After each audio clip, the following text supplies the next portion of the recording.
पाकिस्तान तहरीक इंसाफ के सीनियर रहनुमा हैं शौकत यूसुफजई साहब ने मुझे ज्वाइन किया है। शौकत साहब, बहुत बहुत शुक्रिया आपका।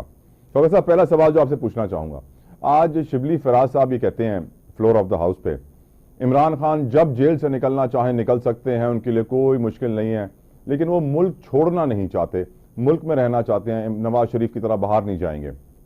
जेल से निकल के वो मुल्क में रह भी तो सकते हैं यूसुफजई साहब। और जो डील की बातें हो रही हैं कि अली अमीन गंडापुर साहब ने कोई डील की है या फिर कोई नेगोशिएशंस हुई हैं एस्टैब्लिशमेंट के साथ, जिसके नतीजे में बुशरा बीबी को रिहाई मिली है। एक तरफ हम ये देखते हैं कि आपकी लीडरशिप कहती है कि इमरान खान कभी भी रिहा हो सकते हैं, उसी वक्त ये भी कहती है कि इमरान खान की बिजली नहीं मिल रही, खाना सही नहीं मिल रहा, उनके आईनी हुकूक जेल में पूरे नहीं हो रहे हैं। What is the reality sir? क्या वाकई इमरान खान रिहा हो सकते हैं 2 मिनटों में? कोई उनको बचाने आ जाएगा? और अगर वो रिहा नहीं होना चाहते तो फिर जेल में बैठ के शिकायतें क्यों कर रहे हैं? यूसुफजई साहब। बिस्मिल्लाह, बहुत शुक्रिया। देखिए, मेरे ख्याल से इमरान खान सिर्फ इमरान खान नहीं है, बल्कि वो बहुत बड़ी पार्टी के लीडर भी हैं और साबिक वजीर आजम भी हैं। और अगर इस मुल्क के अंदर कोई आइन कानून है तो उसके मुताबिक जो जेल मेन्यू होता है उसके मुताबिक उनको प्रोटोकॉल वो सहूलतें दी जाती हैं। करेक्ट। तो वो तो कोई एक्स्ट्रा सहूलत का उन्होंने ना मांगा है, ना वो मांग रहे हैं, ना उन्होंने कोई शिकायत की है आज तक। ये तो जिस तरह वर्करों को पता चल रहा है उनमें गुस्सा है कि अगर नवाज शरीफ के लिए एयर कंडीशन लग सकते थे तो इनके लिए पंखा क्यों नहीं लग सकता? मुझे याद है अमेरिका में इमरान खान ने स्टेडियम में तकरीर के दौरान कहा था कि नवाज शरीफ मैं तुम्हारे एसी उतरवा दूंगा। देखिए, वो पॉलिटिकल बातें थी, उन्होंने एसी नहीं उतरवाया, आप चेक कर सकते हैं। न उन्होंने एसी उतरवाया, न उन्होंने उनकी सहूलतें कम की। वो पॉलिटिकल बातें होती हैं। लेकिन ये जो कुछ कर रहे हैं, मेरे ख्याल से ये जाती इसलिए कर रहे हैं कि इनको ज्यादा जेल में रहना पड़ेगा, क्योंकि मुल्क तो इन्होंने लूटा है। इमरान खान तो डील नहीं करना चाहता, वो तो किसी न वक्त निकल जाएगा इंशाल्लाह। और इनकी बड़ी ख्वाहिश है कि वो डील करके बाहर चला जाए। तो हमारी जो लीडरशिप कह रही है ना कि वो बाहर नहीं जाएगा, तो डील करके तो वो निकलना ही नहीं चाहता है। तो ये तो आज भी अगर डील की बात आ जाए तो वो तो आज भी निकल सकता है। बुशरा बीबी की कोई डील हुई है सर? बुशरा बीबी की कोई डील हुई है? देखिए, डील सवाल ही पैदा नहीं होता है। डील होती तो 9 महीने क्यों जेल में रहती, तो पहले ही निकल आती। ये बिल्कुल गलत बातें हैं। ये देखे, पीटीआई को लोग पहले इतना संजीदा नहीं ले रहे थे, उनके लीडर्स को। वो समझते थे कि ये तो बरगस लोग हैं, ये जल्दी जाके जेल में तंग आ जाएंगे। आज इमरान खान ने वो सारी बातें गलत साबित कर दी कि जी न तो उन्होंने कभी नशा किया है, अल्हम्दुलिल्लाह, ये जो प्रोपेगेंडा होता था वो खत्म हो गया। और ये कहते थे कि जी 2 दिन भी नहीं गुजार सकता। अब ये सारी परेशानी इनके लिए बनी हुई है। ये परेशान है कि इनको हम बाहर निकालेंगे तो फिर हमारी बारी आएगी तो हमारे साथ क्या होगा। इनको अपनी फिक्र है। देखिए, कोई भी इतनी बड़ी अरसे तक इस तरह जेल नहीं काट सकता जिस तरह इमरान खान गुजार रहा है। ठीक सर। उसके वर्करों के ऊपर तशद्दुद हो रहा है, उसके यानी कि उसकी पार्टी के ऊपर क्या क्या नहीं हुआ, क्या मजालिम नहीं हो रहे, इसको बर्दाश्त कर रहा है। यूसुफजई साहब कहते हैं आप जो भी करें मैं यहाँ खुश हूँ। आज अमरीकी हुकूमत के तर्जुमान मैथ्यू मिलर ने सर ये तस्दीक कर दी है कि उनके पार्लियामेंटेरियंस का खत सदर बाइडन को मिल चुका है और वो ड्यू प्रोसेस के बाद उसका जवाब भी देंगे या उस पर कार्रवाई करेंगे, जो भी फैसला करें वो। एट द सेम टाइम हम ये भी देख रहे हैं कि नवाज शरीफ साहब भी अमेरिका में इस वक्त मौजूद हैं और कहा यही जा रहा है कि जो यूएस इलेक्शंस हैं वो पाकिस्तान के मुस्तकबिल में बहुत ज़्यादा असरअंदाज होंगे। ये फैसला अगर होता है कि ट्रंप आते हैं तो कहता जाता है कि इमरान खान की साइड लेंगे, कमला हारिस आएंगी तो वो शायद दूसरी जमातों की साइड लेंगी। और बहुत सारी कुव्वतें इस वक्त हरकत में आ गई हैं। जो मुस्लिम कम्युनिटी है अमेरिका में, उनका वोट हासिल करने के लिए ट्रंप भी एक्टिव हैं, कमला भी एक्टिव हैं, at the same time Nawaz Sharif भी एक्टिव हैं, आपकी टीम भी एक्टिव है जो वहां पे लॉबिंग कर रही है। क्या रिजल्ट निकलेगा सर इतनी सारी लॉबिंग का आपकी नजर में? देखिए, अमेरिका के इलेक्शन में कोई डाउट नहीं है कि पाकिस्तान पे तो हमेशा अमेरिका असरअंदाज रहा है। किसी भी सूरत में उनके अपने मफादात होते हैं। और लेकिन ये बात कहना कि जी इलेक्शन है, नवाज शरीफ भी वहाँ पहुंच चुके हैं, तो अल्लाह करे कि वहाँ ठहरे इलेक्शन तक, क्योंकि हमें बड़ी खुशी होगी कि वो इलेक्शन में ट्रंप मुखालिफिन को सपोर्ट दे, ताकि पता चल जाए कि कितने वोट खराब होते हैं। तो इंशाल्लाह ताला हमें तो उम्मीद है कि वो अगर वहां पे जाके क्या उम्मीद है? आपको लगता है कि अमेरिका दबाव डाल के इमरान खान को जेल से निकाल लेगा सिर्फ, या फिर वो जेल से निकाल के अमेरिका ले जाएगा? क्या उम्मीद क्या है आपको अमेरिकन लॉबी से और अमेरिकन ताकतों से? अमेरिका से कोई उम्मीद नहीं है, हमें अल्लाह पे उम्मीद है माशाल्लाह। और इमरान खान जो है वो अल्लाह की बात पे यकीन रखते हैं। मैं तो जो आप कह रहे हैं, चूंकि अमेरिका जो है वो पाकिस्तान के ऊपर से शुरू से असरअंदाज रहा है, ये कोई माने न माने लेकिन इसमें हकीकत तो है। तो अब ये क्या होता है क्या नहीं होता है, लेकिन आपने कहा नवाज शरीफ जा चुके हैं उधर, तो नवाज शरीफ कंपेन के लिए गए तो फिर हमें कंपेन करने की जरूरत ही नहीं है। ओके वो हमें वैसे ही उठ पड़ जाएंगे इंशाल्लाह। चले, उनकी कंपेन ही काफी है हमारे लिए। सर प्लान कुछ ये भी है हमारे मुल्क के लीडरान का, बताया जा रहा है कि वजीर आजम साहब मियाँ शहबाज शरीफ भी लंदन जाएंगे सऊदी अरब के बाद। बताया जा रहा है कि मियाँ नवाज शरीफ वापस लंदन पहुंचेंगे। बताया जा रहा है कि मरियम नवाज साहबा भी लंदन जा रही हैं। आपकी जमात वो जमात है जो बहुत वक्त से लंदन प्लान की बात करते रहे आपके लीडर। क्या लंदन प्लान 2 आने वाला है सर? देखें, इसमें तो कोई शक नहीं है कि जो वहाँ शरीफों का जो की रहायशगाह है वो जब से इमरान खान सियासत में आए हैं और उनकी जो बुद्धि उड़ी है, तो ये साजिशें ही करते रहे हैं वहाँ पे। और जाहिर है अभी भी उनकी वही साजिश के जरिए ये कुछ कर सकते हैं, बगैर साजिश के तो ये कुछ भी नहीं कर सकते।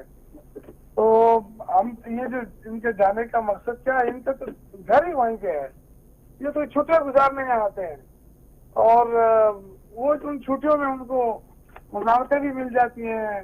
पाकिस्तान है, अब क्या करें सर? ये देखें, ये आया था नवाज शरीफ कि मैं महंगाई खत्म करूंगा, ये आया था कि मैं पेट्रोल की कीमतें कम करूंगा, बिजली की कीमतें कम करूंगा, आके न सिर्फ ये कि कीमतें बढ़ा के चला गया, कोर्ट में बेच के चला गया। तो इन्होंने तो इस मुल्क का बेड़ा कर दिया, कबाड़ा करके रख दिया। लेकिन इंशाल्लाह एक वक्त आएगा इस मुल्क के अंदर असल जमहूरियत आएगी, इनका एहतसाब होगा। सर ये बताइए, आपकी लीडरशिप कह रही है कि 27वीं आईनी तरमीम आएगी। विफाकी वजीर इत्तलात अता ताड़ कहते हैं कोई ऐसी तरमीम नहीं है, सब झूठी बातें हैं। क्यों कर रही है पीटीआई सारी झूठी बातें यूसुफजई साहब? देखें, ये तो फिर आप अपने मीडिया से पूछें। उन जो मीडिया था उन्होंने जब सर आजकल के दौर में मीडिया से आप प्लीज ये सवाल ना पूछिएगा सर, मैं आपसे रिक्वेस्ट कर रहा हूँ, आपसे छोटा हूँ सर। मीडिया पे भी तो रोहन खाए ना सर। बिलावल भुट्टो साहब ने जब मुलाकात की है रायवन में, लाहौर में शहबाज शरीफ साहब के साथ, तो वहाँ पे मीडिया के जरिए बातें आई है। उन्होंने बाकायदा ये जारी किया है कि जी उन्होंने 27वीं तरमीम पे इत्तेफाक किया है। तो ये तो जाहिर है जब ये चीजें आएंगी तो उसका रद्द-ए-अमल तो देना पड़ेगा ना पार्टी को। तो अगर नहीं है तो ठीक है, लेकिन आप देख लेंगे 27वीं तरमीम के लिए ये दोबारा एस्टेब्लिशमेंट की तरफ जाएंगे, उनके आगे हाथ जोड़ेंगे, उनके आगे झुकेंगे और उनसे मदद मांगेंगे। सर ये बताइए कि अब आईनी तरमीम जो आई है उसके लिए कहा यही जाता है, आम आदमी को भी यही नजर आया जो इस वक्त तक तब्दीलियां रूनुमा हुई हैं कि मंसूर अली शाह साहब को रोकने के लिए आई है। राना सनाउल्लाह साहब ओपनली ये कहते फिर रहे हैं कि पीटीआई ने मंसूर अली शाह की इतनी तारीफें कर दी कि उनको रोकना जरूरी हो गया था। और अब बताया जा रहा है कि जिस तरीके से याया आफरीदी साहब ने मंसूर अली शाह साहब को पोजीशन दी है कमेटी में, जस्टिस मुनीब को पोजीशन दी है कमेटी में, उसके बाद अब एक नई तरमीम की जरूरत पड़ गई है। आपकी नजर में क्या ये तरमीम इसीलिए होगी कि जस्टिस मंसूर को रोका जा सके, जस्टिस मुनीब को रोका जा सके, जस्टिस याया चीफ जस्टिस को रोका जा सके? देखें, ये क्रिकेट के अंदर भी ये आजाद अंपायर जो होता था ना, वो उनके आगे नहीं खेल सकते थे। हमेशा नवाज शरीफ जो अपना अंपायर खड़ा करता था और ये आजाद अदलियत इनको सूट ही नहीं करती। और इनका ये ख्याल था कि याया अफरीदी साहब आके हमारे हर बात मानेंगे और हमारी बात ही करेंगे, तो वो चीज तो नहीं हुई। उसने अपने आप को chief justice of supreme court साबित कर दिया कि वो एक जज हैं और अल्हम्दुलिल्लाह एक अच्छे जज हैं। तो मेरे ख्याल से इनके तो सारे उम्मीदों पे पानी फिर गया। जिस चीज के लिए इन्होंने साजिश की और वो तो ये था कि सुप्रीम कोर्ट महकूम बन जाए इनके आगे, वो तो नहीं हो सका है। दोबारा जो है ना अपने सुप्रीम कोर्ट के साथ बहाल कर दिए। तो जाहिर है इस साजिश पे करेंगे, लेकिन इंशाल्लाह इस बार इस साजिश में कामयाब नहीं होंगे। अली अमीन गंडापुर के ऊपर बेहद तनकीद हो रही है कि उन्होंने आज एक और धमकी दे दी है कि अगर इमरान खान को सहूलियात न मिली तो वो फिर चढ़ाई कर देंगे। क्या सर चीफ मिनिस्टर का यही काम रह गया है?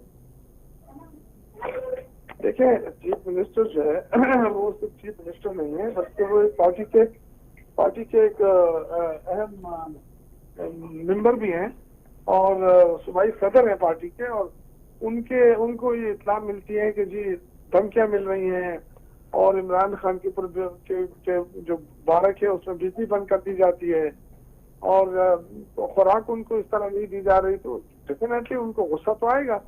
तो इस मुल्क के अंदर आइन कानून तो है लेकिन उसका अमल नहीं हो रहा है। तो ये ऐसा कैसे हो सकता है कि इतनी बड़ी पार्टी जिसकी हुकूमत भी है एक सूबे में और उसके लीडर के साथ इतनी बड़ी जाति, और आपका क्या ख्याल है कि वर्कर खामोश रहेंगे? तो मेरे ख्याल से ये सारी चीजें देखना पड़ेगी कि हमारे मुल्क के साथ हो क्या रहा है। हमें अगर हम आइन कानून का अमल दरामद नहीं करा सके तो मुल्क के लिए मुश्किलात बढ़ेंगी। याया आफरीदी से पीटीआई की सर क्या तवक्कुआत हैं, क्या उम्मीदें वाबस्ता हैं? सर हमें एक ही चीज है कि आइन और कानून की बालादस्ती पे यकीन करेंगे और आइन और कानून की बालादस्ती को साबित करेंगे, क्योंकि सुप्रीम कोर्ट से वो जगह है जहाँ से लोग इंसाफ की तवक्को करते हैं। तो अब तक जो फाइलिसा ने गन किया है वहाँ पे उस गन अब मेरे ख्याल से अब साफ होना चाहिए।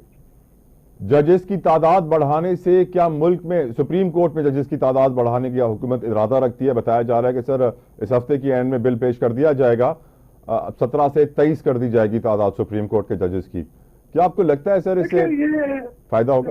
ये बदनीयती पर मबनी है ये तरमीम। बेसिकली देखें, आपने जो भी करना है अगर आवाम के लिए आप कर रहे हैं तो फिर उसका कंसेंसस लाए ना, सारे पार्टियों को एतमाद में लें और बाकायदा असम्बली में जब आप बात करते हैं तो असम्बली में पेश करें, फिर राय लें। यहाँ तो राय मायली है ना, आपको पता है, बस एक डिक्टेटरशिप है।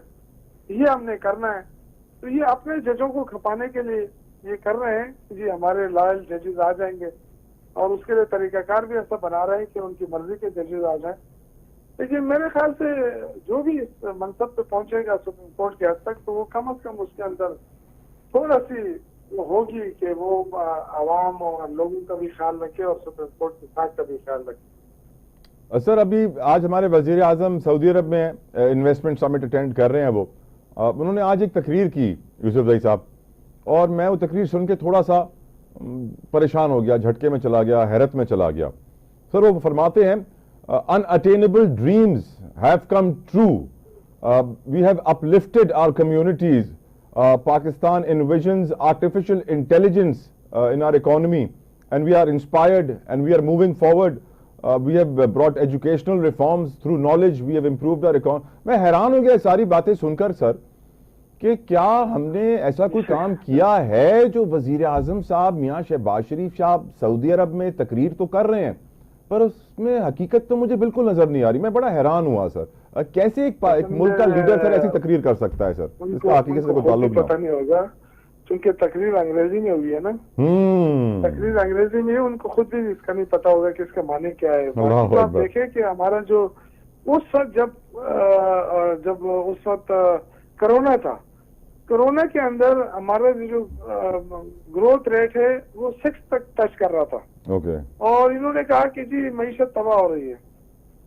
आप देखें कि उस वक्त हमारा खजाने में कितने पैसे पड़े थे और उस वक्त डॉलर की क्या कीमत थी। तो आज आप देख लें, आपको अंदाजा हो जाएगा कि ग्रोथ रेट बड़ी मुश्किल से इतने कर्जे लेने के बाद 268